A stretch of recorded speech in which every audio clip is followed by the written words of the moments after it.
কাল কিয়ামতের দিনটা বড় ভয়ঙ্কর হবে, এত ভয়ঙ্কর বন্ধু। আমার নবী বলেছেন উলঙ্গ অবস্থায় মানুষগুলো হাসুরের ময়দানে একত্রিত হবে রে। ও বন্ধু, প্রত্যেকের কবর থেকে ওই হাসুরের ময়দানটা কমপক্ষে 50,000 বছরের রাস্তা হবে রে বন্ধু।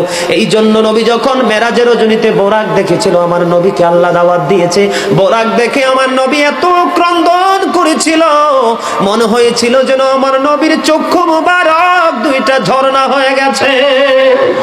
এই যুবক, কাল কিয়ামতের দিন ঘাম এত ঘামবে রে, কেউ মাজা পর্যন্ত, কেউ নাভি পর্যন্ত, কেউ বা আবার পুরো শরীর বন্ধু ঘামের নিচে ডুবে থাকবে, আবার মাথার মগজ টকবক টকবক করে উতরাইতে থাকবে রে।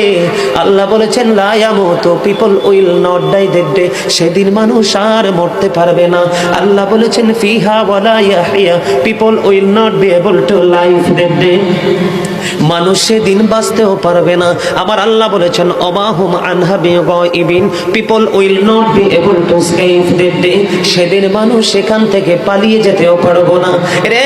দুর্গাপুরের যুবক, হাদিস শরীফের মধ্যে এসেছে কাল কিয়ামতের দিন আল্লাহর আরশের ছায়া ছাড়া কোনো ছায়া থাকবে না। ওই কাল কিয়ামতের দিন এই দুর্গাপুরের যুবকগুলো চাইয়া দেখেন চাতক পাখির মতো বসে আছে। আমার কাছে এত সুন্দর লাগে রে যুবক, আমার হৃদয়টা ঠান্ডা হয়ে গেছে, কলিজা ছুঁয়ে গেছে তোমাদের উপস্থিতি এবং মনোযোগ।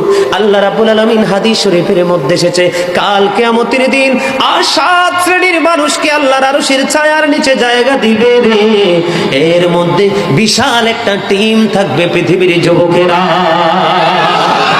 জোরে জোরে সুবহানাল্লাহ।